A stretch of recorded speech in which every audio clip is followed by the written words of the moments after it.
We miss 99% of what's going on in the world because we're just so busy on our phones and all of that stuff that we don't have time to tune into that interior landscape that is infinite. This podcast encourages and empowers you to create your own unique real story, develop your own unique real statement, and discover your own unique real self. The power is yours. Good afternoon, Cate Montana. Previously, episode 671 of the 12-Minute Convos podcast. It's been just 2 years, 10 months, 15 days, 23 hours, and just over 15 minutes since we last recorded that conversation.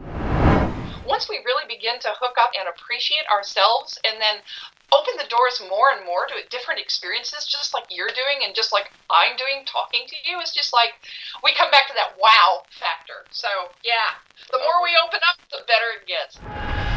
That was then. This is now. Cate, how are you doing today? I'm doing great. As we say, I'm in Maui. How can living in paradise produce anything but joy? I totally agree. I mean, I'm not in Hawaii, but the Caribbean gives you that feel and that warmth. So I do understand what you're talking about. I always say nothing to complain. I think it's the one way I like using the word can't. Can't complain. Way cool. When we last spoke, I think the big thing is that E-word book that you wrote, Ego, Enlightenment, and Other Essentials. I think that was going on. Of course, you had the other books that you wrote. What's new in your world today? Oh boy, my latest book, Apollo and Me, came out, and that's a novel. It's a love story between an older writer who is approached by the god Apollo, who has a message for humanity. And that showed up actually when I was writing the E-word in Greece. It was really outrageous. Actually, I had a vision of Apollo when I was at his temples in Delphi. Oh my. So are you the author that I am. Apollo visited? Yes. Oh, la la. Sounds great. Sounds great. Well, that's wonderful. So, I mean, is this like a big book to read? 430 pages, but it's Sweet. a paperback. Yeah. All right. Where can people find out more about that? Is it available on Amazon? It's on Amazon, absolutely. Apollo and Me. Mystery, love, romance, and then there's an evil plot by one of his fellow gods to destroy humanity and a race against time to save Apollo and humanity, and you name it, it's in there. Where were you located when you began writing this? I was in Delphi, and I was taking a break from writing the E-word, which was all about ego and enlightenment and psychology, which was pretty heavy nonfiction stuff. And I'd always had a thing for Apollo and the Greek gods. Anyway, I took a break, went to the mainland, went to Delphi, and the second day I was there, I was hiking up Mount Parnassus, minding my own business, sat down on a cliff face, and bam, this gorgeous man bounded into view, sat down beside me and said, "Hi, I'm Apollo. I have things to tell humanity. Let's talk." Wow. I love that. It's like I felt as though the audiobook is going to be great as well. I haven't gotten around to doing that yet, but yes. Yeah, it's a great idea. So you've written that book, but let's just go back a bit as to who Cate is and what she does. So the master degree in psychology, how has that helped you across everything you've been doing from now to then? Well, it gives me a good background in understanding human consciousness. But, I went back to get my degree because I wanted to know what humanity knew about itself. And as it turns out, we don't know very much. So the psychology degree kind of showed me what we don't know. And I found in my own exploration in meditation that, wow, we're vast beings. There's this enormous landscape that, we miss 99% of what's going on in the world and in the universe. We really do, because we're just so busy on our phones and all of that stuff that we don't have time to tune into that interior landscape that is infinite. So the short answer is you're better off meditating than getting a degree. Yeah. The conversation before it's amazing how it connects, because what Michelle was talking about on that episode is something called the heart math, Mhm. and it speaks to the power of meditation. Yes, it's there, but there's so much else that's going on with your heart and how you Yep. approach that. Would you agree with that? Absolutely. The heart and the gut actually know better than the brain. Truthfully, I'm not She joking said that. about that. And they have shown that the heart actually responds quicker than the brain does. When you have that insight instantaneously when something's going on, the heart shows the way. And we're best off listening to it, quite frankly. Yeah, I'll definitely introduce both of you and let's get you both having a conversation. She said that exact thing, which is really cool. When we first spoke, you talked about opening up to spirit and how important that was and how deeply grounded you are as well. How have you evolved from now to then from that perspective spiritually? Oh, wow. The dive has actually been back into the body and my emotions. Ever since I met Apollo, he definitely steered me back into my body and my emotions because he said, that's the place where you're going to discover all of the answers. It's not out there, it's in here.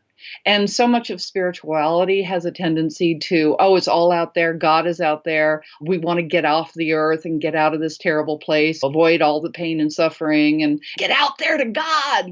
That was what my whole meditation journey was, and my spiritual journey and the whole New Age thing was about.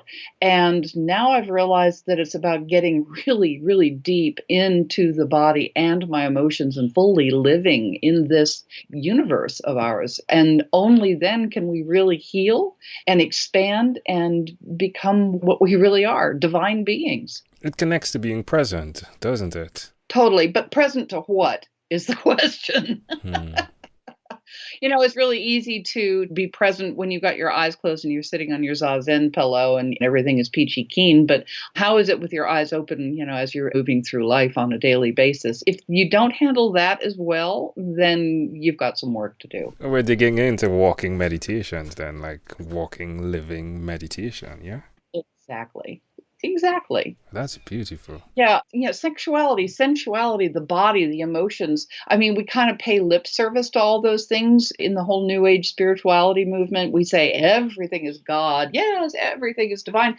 And then we treat it as if it's really not so divine at all. Oh, I shouldn't be sexual. Oh, I really shouldn't be, worried about having a lover. I should be focused more on, being a divine being. Well, being sexual is being a divine being in that realm. So it's like, wow, it's amazing how much we dissect ourselves and the mind pulls ourselves apart. CSA, common sense approach, isn't it? It's a common sense approach. There you go. It's like you deciding to do 12-minute conversations with people. That's just like, get in, let's get dirty, get in and get out and get on with it. Yeah, life goes on, right? Like life goes on. Come on. You're taking too much time. Let's talk about the good stuff and get on with it. I love that. Well, that's wonderful. No, again, it's really intriguing because you're coming from over 30 years as a writer. You've been around the mountain from the perspective of dialing in and applying yourself from a career perspective. So to hear your inputs now is really remarkable to me from the perspective of the clarity that is important in understanding who you are and showing up like that. Absolutely. I talk a lot about gender issues. My first book, Unearthing Venus, was about learning to be a woman. I realized I'd been raised to be a guy. And I mean, that's true in the 20th century. Women have been raised to think like men, act like men, make love like men, make decisions, goal setting, you name it. We've become very aggressive and very linear. And we've thought that success is about being successful in the material world, which is fine. But what material world are we striving to be successful in? Not to diss the guys, but we've become successful in only a masculine realm of material power over others, money, that sort of thing. The feminine realm is a completely different dance. It's about compassion and inclusivity rather than exclusivity. I've been learning to dance in the feminine realm, and it's hugely opening my heart and my energy field to be much more compassionate and accepting of this world. It's been an amazing journey. I mean, for God's sakes, I wanted to get out there to God, and I only wanted enlightenment, and then to realize I didn't even know fundamentally what a woman is. Yeah, that's really amazing. Of course, what you're saying and what I'm hearing from you, it's not something I hear publicized a lot. I bet not. Yeah, it's really amazing because it speaks about the confidence that is apparently in weakness, but truthfully, it's not weak being a person who understands her womanhood, isn't it? Oh, no. And the problem is otherness. Look at the physical structure of a man, very powerful, very strong. And men think in more linear, logical terms. And so women are very alien. Men are from Mars, women are from Venus. So it's a threat that has to be controlled. And so it's very interesting because there's masculine in women and feminine values and qualities in men. What we need is not women becoming like men. That is not equality. That's unbalanced. That's like everybody in a lifeboat getting in on one side of the boat. We're all on the masculine side of the boat now. Men are men and women are acting like men, and without any understanding of what the feminine is and accepting it as an equal qualitative expression of God. So we've got to expand this whole conversation about what gender is. And that's part of what Apollo and Me is all about, is expanding our conversation about gender and understand the masculine and the feminine and bring it together so that we can become whole beings. And so the lifeboat doesn't flip over. Love it. Where's the best place for someone that's listening to connect with you? CateMontana.com. That's Kate with a C. And you can find all my books on Amazon. One of the truths that we all face is the concept or the understanding that we are going to die. How do you interact with the conversation of death? I use death all the time. If I'm lucky in the course of a day, I remember my death several times because it puts everything in perspective. I can be flipped out over something. Somebody hasn't paid a bill on time, which means I can't pay my bills on time. And then all of a sudden I remember, oh, wait a minute, I'm going to die.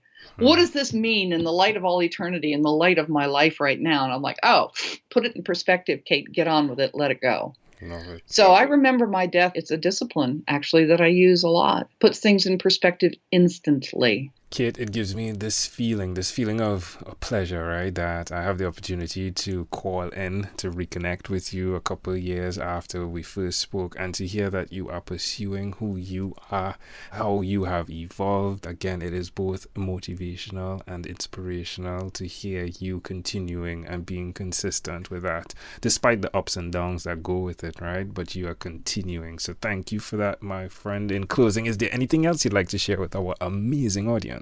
Oh, I just love what you're doing. I appreciate the touchstone, 2 years, as you say, down to the minute later, where am I now? And yeah, the journey continues and it's only expanding. My life is blossoming. I'm just incredibly happy and productive. And it's a rocket ride if we allow it to be. I love it. All the way in Hawaii. I appreciate you so much, Cate Montana. Amazing audience. Thank you for being on What is Inspired by 12-Minute Convos with Angel Jones. This podcast is produced by Pod Edits. Visit podedits.com for professional podcast publishing.